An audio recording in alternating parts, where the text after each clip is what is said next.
Okay, magandang tanghali mga kalingap. So, yan. Isang mapagpalang tanghali, guys. Dito tayo ngayon sa pabrika.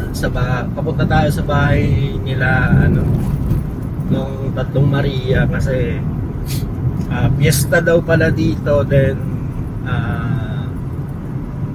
parang binyag ni Melissa. Yung Tatlong Maria, guys. Actually ngayon lang, kahapon lang ako sinabihan, kagabi na piyesta daw sa kanila. Then ninong daw tayo doon kay Melissa, kaya papunta tayo ngayon. Actually meron din event doon kila Doc Club. Sabi ko masag lang ako dito para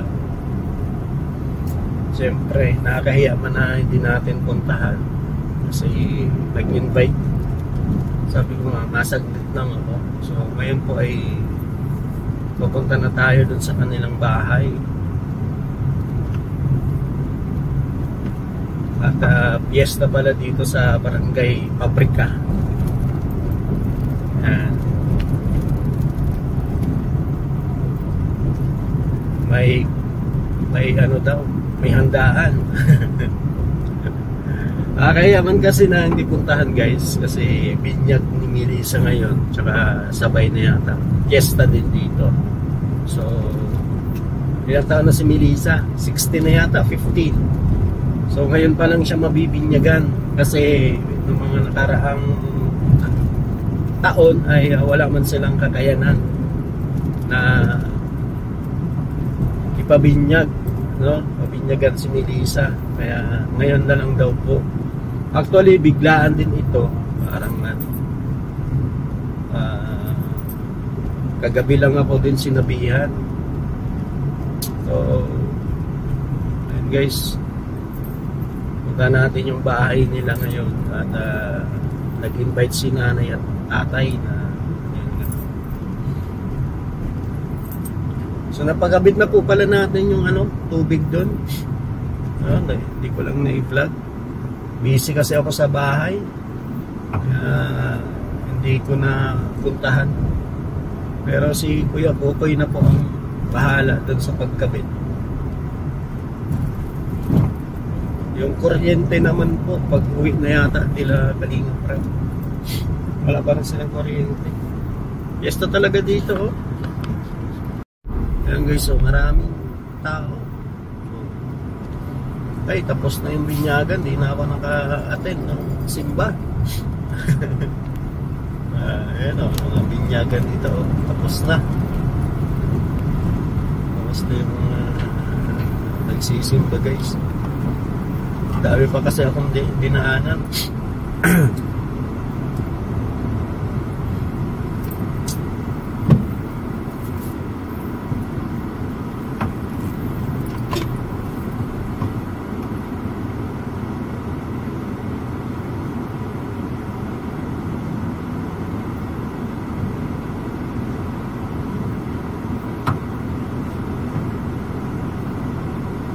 Mga ninang, mga kumari, guys, daming kumari dito.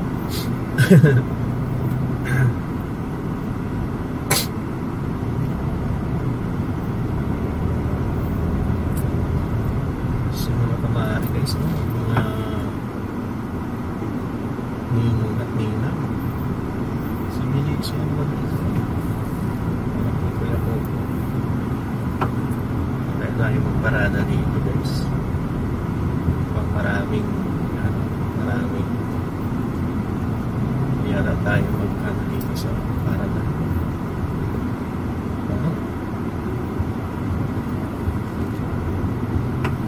Tayo magkasya dito sa tayo magparadaan dito lang. Sentro kasi ito eh.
Okay, parudahan guys.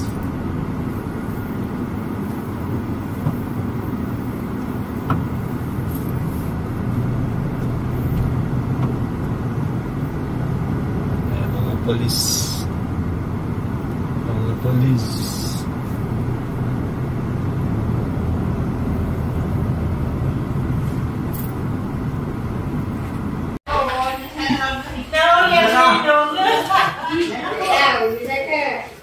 Makipiesta po. Sige po. Nagsasabi pati,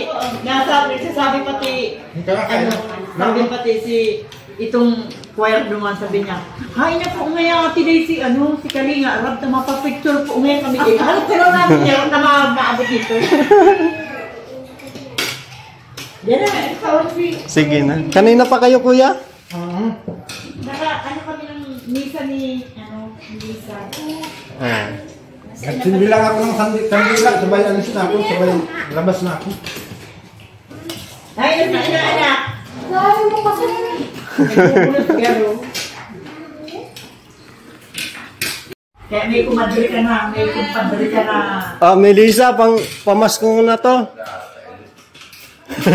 Ay, na ito. Melissa! Takot sa si Melissa. Melissa, labas ka dyan. May DJ sa'yo si Ninong Morrison. Oo. Balik na Lisa. Kayo. Labas ka, Lisa. Para sa'yo. Salamat po. Ano ka na ngayon? Kristiyana. Kristiyana ka na? Gumaganda pati si Melissa. May nanliligaw na dyan, ay. Ha? Meron ka nang nanliligaw? Wala pa naman. Normal naman yun. Maganda naman si Melissa. Hindi naman pangit. Maganda si Melissa. Dalaga mo na pati si Melissa. Ilang taong ka na, Melissa? 14. 14 na pala. Bata pa. Bata pa. Mga papilab. Kain tayo guys. Ano tong luto na to? Humba? Ba?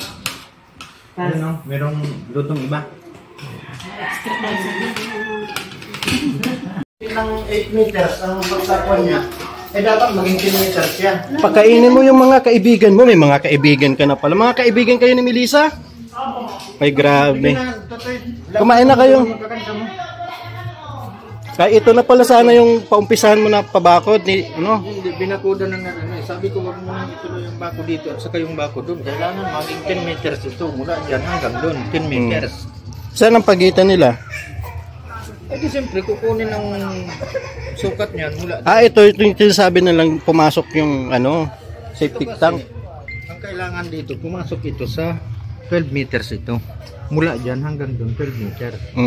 Pagkatapos, mula naman dito hanggang dyan, 10 meters dapat ito. 10 meters para maging 120 square meter. Sino nagsabing pumasok na daw to? Sabi daw nung may-ari ng lupa nito, yung binilhan. Pumasok na daw.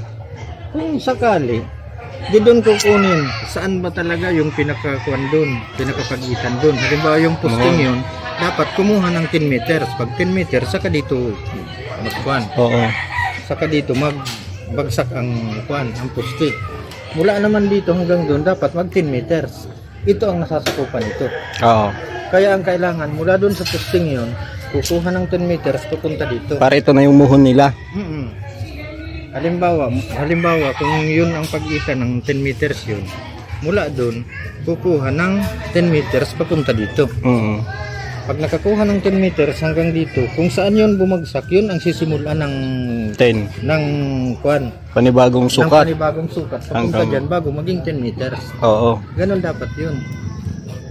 Pagkatapos, dito naman ang kinakailangan, kung saan dito ang pinakapuntos talaga, mula sa puntos na ito, pupunta doon, dapat maging 12 meters yun. Kasi 120 to Para maging 120 square meter. Dapat 10 times 12 yan. Mula dito hanggang doon, 12 meters dapat yan. Ano nila ito? O yung sa kabila? Kung ito na ang ipinusti nila, Eh sabi ko, wag muna itong ituloy. Susukatin muna natin yan. Ang ganda pati ng bakod, oh. Oo, okay. Bakod nila. Tibay to. Matibay ito. Ang pinakakunga lang, ang kailangan makuha yung eksaktong sukat. Kasi ang binili dito, 120 square meter. Tay, ano sabi sa'yo nung may-ari? Nakasubra daw yan, oh.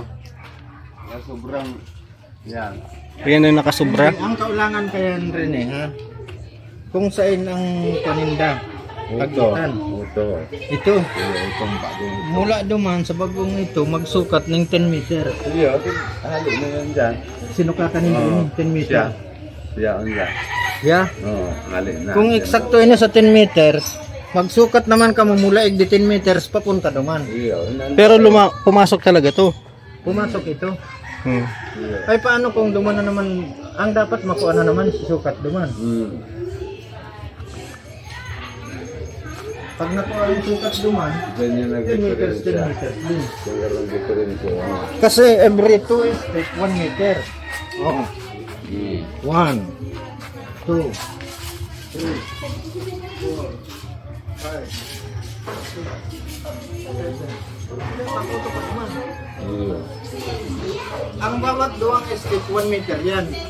Natural na step 1 meter yan. Ayun ang panggulan. Oh, ay nagdadalagan lang sa 7. Uliton ka. Oh.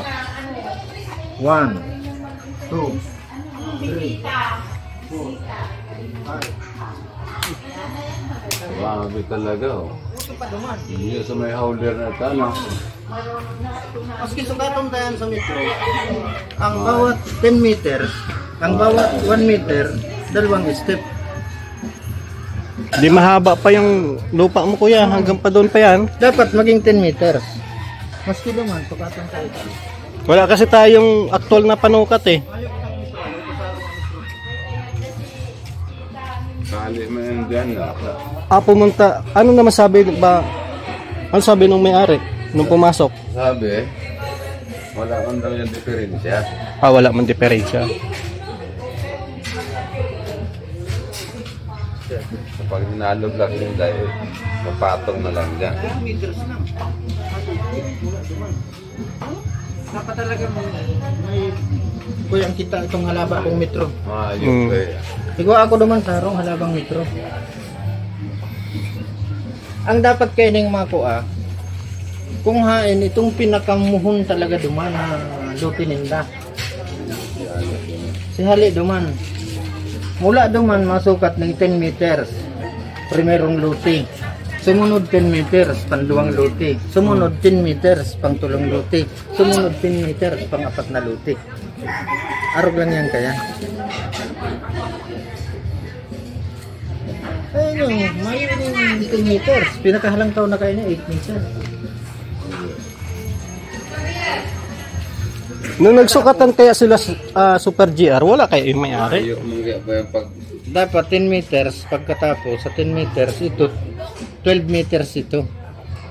Para maging 120 meters. Pero kung konti man lang pumasok, okay naman daw yan. Wala man problema. Walang problema. Halimbawa, tumama ito. Pagkatapos yun ay lumabas, kung talagang yun ang makuha sa sukat, walang problema. Pwede naman yung tabasin. Pwede naman yung gibain. Ang importante, makuha lang yung sukat na 10 meters. Diba ka? Ang importante, mula sa poste, pasiring duman, makuha sa 10 meters. Diba? Kasi, dahil pwedeng maging 8 meters lang ini. Pag naging 8 meters lang ini, di 80 lang yan. Di naabot lang, yung 120 square meter ang nabili. Ay, samantalang ang binayaran dito, 120 square meter, di ba? Oo. Yun ang pinirmahan ninyo, 120. Yun ang kailangan na makuha, 120 square meter. Yung haba ata nito ang 120. Depende naman kung mula doon ay maging mga 130 yun. Lang yan dyan sa may kahoy na yan. O abot lang dyan. O ay di magiging sadit. Kasi dapat maging 12 ini. So, sa may kahoy na meters dapat yan. lumabas na naman kayo. Lang yan dyan, kahoy na yan. Pero di lumabas yung kusina nyo. Hindi. Sakto lang.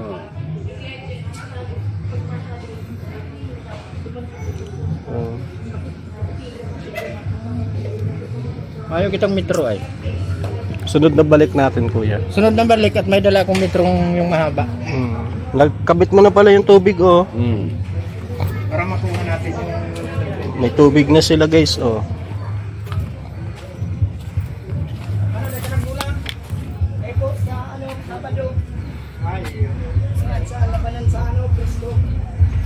Sunod ka magtari ka man ako ha. Ganda. Nababalde ako kay Tong Kuyan. Ganda yung tubig nilang. Kuryente na lang, guys, ang wala. Kaya ako naniniwala na hayop na ito. Apak na ko yan. Pang-apak na. Fiesta kasi ngayon dito, guys. Fiesta dito din. Ano ni Melissa. Tawag yan.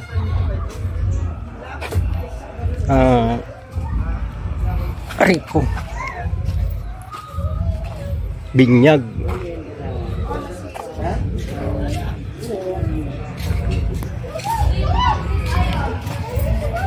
Haba pa pala kung sakali yung lupa nila. Kuryente na lang ang kailangan dito. Pagdating nila Kalinga Prab, guys, mapakabitan ng kuryente to.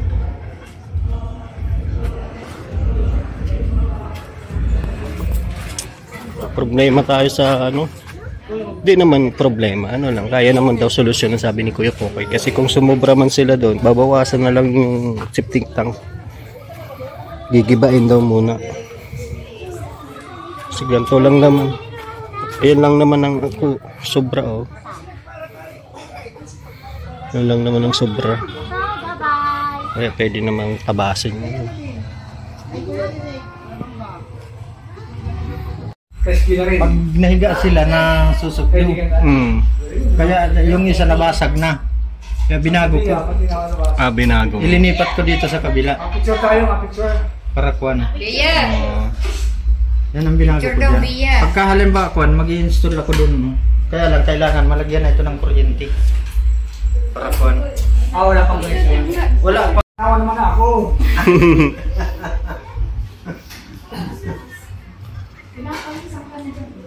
Madali na. Madali lang.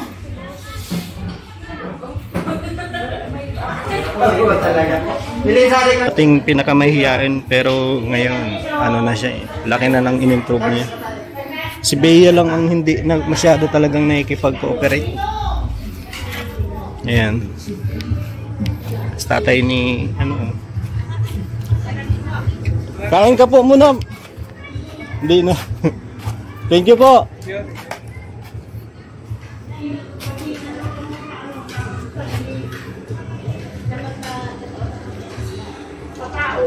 Oo. Si Melissa, hindi na mahiyain. Si Melissa, okay na. Hindi na mahihayin. May mga kaibigan ah. May mga kaibigan na. Sige, Compadre July. Sige po.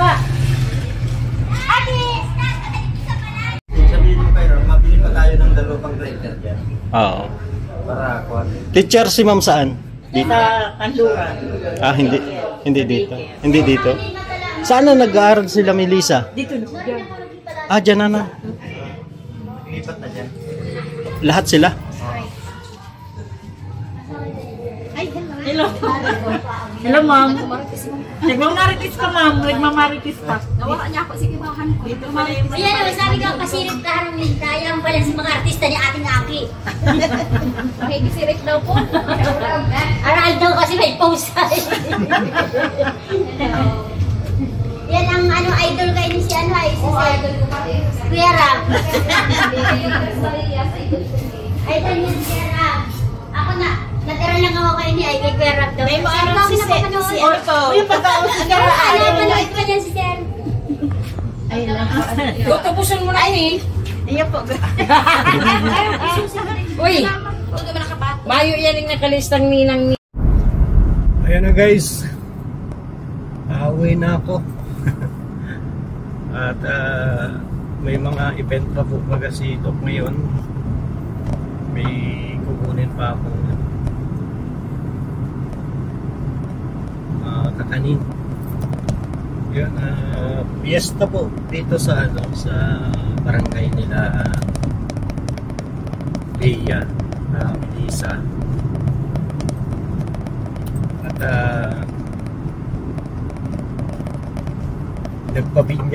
bininyagan na si Melissa guys ngayong araw na ito. Sila Chris at Bea wala pa, hindi ko pa naasikaso yung birth certificate, wala pa yata saan, pero nakausap ko na yung yung kumari ko dito, siya na daw mag-aayos at nasa siya nasa munisipyo yata siya ng at mabilis lang yun, siya na daw mag-aayos para mapabinyagan na din yung dalawa, si Bea at si Chris, tsaka yung lalaki, wala, si Melissa pa lang may tsaka nakakatawa guys at may mga kaibigan na rin si Melissa. Si Bea talaga medyo mahihain pa talaga si Bea. Si Melissa po kumakain na siya ng mga nakaharapan yung mga kaibigan niya, yun yung kasabay niya kumain, tsaka lagi na siyang nakangiti. Nung nagpaalam na ako, nakangiti na so yan, salamat po, syempre salamat sa nag-invite. Nandito tayo kay Melissa, biglaan daw po naayos yung birth certificate, kaya yung dalawa wala pa, kaya sinabay na sa piyesta. Naghanda man daw sila nanay ng ilang kilong panghanda, so maraming pumunta, mga kamag-anak, mga kumare, kumpare, saka may kumpare tayong police guys, retired police.